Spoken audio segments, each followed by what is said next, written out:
Sir మీరు real ఎస్టేట్‌ని ఎందుకు ఎంచుకున్నారు సార్? నేను సాధారణ మధ్యతరగతి కుటుంబం నుంచి వచ్చాను. ప్రతి ఒక్కరికి జీవితంలో చాలా గొప్పగా ఎదగాలనే ఆశ, కోరిక ఉంటాయి. కానీ అంత స్థాయికి చేరుకోవాలంటే కొన్ని కోట్ల రూపాయలు పెట్టుబడి పెట్టి వ్యాపారం చేసిన, ఆ వ్యాపారంలో సక్సెస్ అయిన బిజినెస్ మ్యాన్ కంటే కూడా ఎక్కువ డబ్బులు సంపాదించడానికి అవకాశం ఉన్న ఒకే ఒక రంగం ఈ రియల్ ఎస్టేట్ రంగం. సో, కాబట్టి నేను ఈ రియల్ ఎస్టేట్ రంగాన్ని ఎంచుకున్నా. చాలా కష్టపడుతూ ఈ స్థాయికి మేమొచ్చాము. సో, భగవంతుని ఆశీస్సులు గూడా ఉన్నాయి. దానివల్ల మేము ఈ స్థాయికొచ్చాం. కేటీఆర్ గారు రీసెంట్‌గా అనౌన్స్ చేశారు కదా సార్! శంషాబాద్ వరకు మెట్రోని ప్రొలాంగ్ చేయడానికి. మరి మెట్రో దగ్గర బెంగుళూరు హైవే దగ్గర ఎలాంటి కొత్త కొత్త ఈ ఆలోచనలేమైనా ఉన్నాయా? అక్కడ జడ్చర్ల దగ్గర గానీ, బెంగుళూరు హైవే పైన గానీ ఎలాంటి నిర్మాణాలు, ఎలాంటి ప్రాజెక్ట్స్ చేయబోతున్నారు సార్? యాక్చువల్‌గా మనము బెంగుళూరు హైవే గురించో, లేకుంటే జడ్చర్ల గురించో ప్రత్యేకంగా మాట్లాడుకోవడానికంటే ముందు, భారతదేశంలో మొత్తంలో రియల్ ఎస్టేట్‌ని గనక మనము ఒకసారి విశ్లేషించుకుంటే, పరిశీలిస్తే, భారతదేశం మొత్తంలో ఏ ప్రాంతం అభివృద్ధి చెందిందన్నా ఏదో ఒక సెక్టార్ వల్ల అభివృద్ధి చెందింది. అంటే అక్కడ ఏదో ఒక రంగం రావడం వల్ల అభివృద్ధి చెందింది. ఎగ్జాంపుల్ ఇప్పుడు ఆంధ్రాలో అనంతపూర్ దగ్గర కియా మోటార్స్ అనే ఒక పరిశ్రమ రావడం వల్లనే ఆ ఏరియా రూపురేఖలు మారిపోయినాయి. చిత్తూరులో శ్రీ సిటీ గానీ, నెల్లూరులో ఒక ఎస్‌ఇజెడ్ గానీ, ఇలా ఒక్కొక్క ప్రాంతంలో ఒక్కొక్క రంగం ప్రభావం చేస్తూ వచ్చింది రియల్ ఎస్టేట్ ఎదుగుదలలో. మనకు తెలిసిన హైదరాబాద్‌ని గనక మనం విశ్లేషిస్తే, హైదరాబాద్ చుట్టుపక్కల ప్రతి హైవే కూడా ఏదో ఒక రంగం వల్ల డెవలప్ అవుతూ వచ్చింది. ఎగ్జాంపుల్ మనం బాంబే హైవే తీసుకుంటే, ఇండస్ట్రీస్ వల్ల డెవలప్ అయింది. పరిశ్రమల వల్ల. మన బీహెచ్‌ఎల్ పటాన్‌చెరువులో వచ్చిన చాలా రకాల పరిశ్రమల వల్ల ఈ ఈ బెల్ట్ అంతా కూకట్పల్లి, మియాపూర్, చందానగర్ ఈ బెల్ట్ అంతా డెవలప్ అవుతూ వచ్చింది. అదే విధంగా వరంగల్ హైవే చూస్తే, యాదగిరిగుట్ట టెంపుల్ వల్ల డెవలప్ అయింది. అక్కడ కొన్ని వందల రియల్ ఎస్టేట్ కంపెనీలు వాళ్ళ ప్రాజెక్ట్స్‌ని ఏర్పాటు చేశాయి.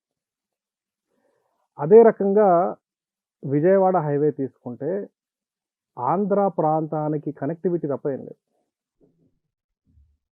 సో, ఈ కనెక్టివిటీ వల్లనే గతంలో జనచైతన్య, జీపీఆర్ లాంటి రియల్ ఎస్టేట్ కంపెనీలు అక్కడ ఫస్ట్ ప్రారంభమయ్యాయి.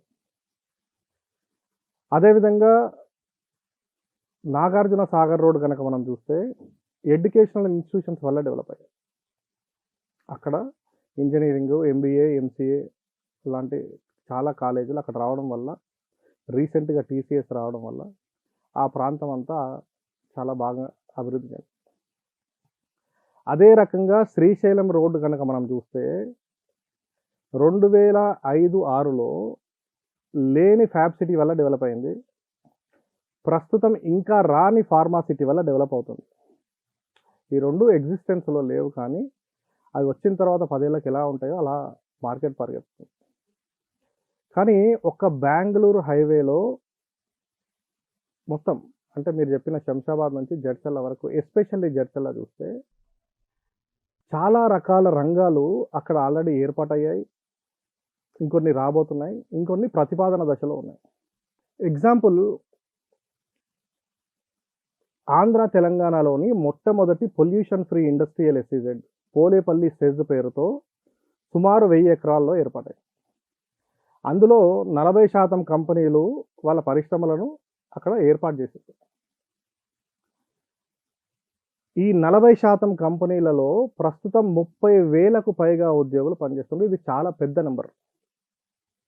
30,000 is a very big number. Yes sir. And remaining 60% companies కూడా మెల్లిమెల్లిగా వాళ్ళ సంస్థలు ఏర్పాటు చేస్తారు. ఇదే ఎస్‌ఇజెడ్‌లో 90 ఎకరాలలో India's 5 star rating management institute Narsee Monjee NMIMS అంటారు. ఇది Mumbai based 5 star rating management institute. 90 ఎకరాలలో ఏర్పాటయింది. అండ్ ఈ క్యాంపస్‌లో వాళ్ళు మేనేజ్మెంట్‌తో పాటు engineering, BCom, BSc degrees, B pharmacy, law and ఒక ఇంటర్నేషనల్ స్కూల్ ప్లాన్ చేశారు.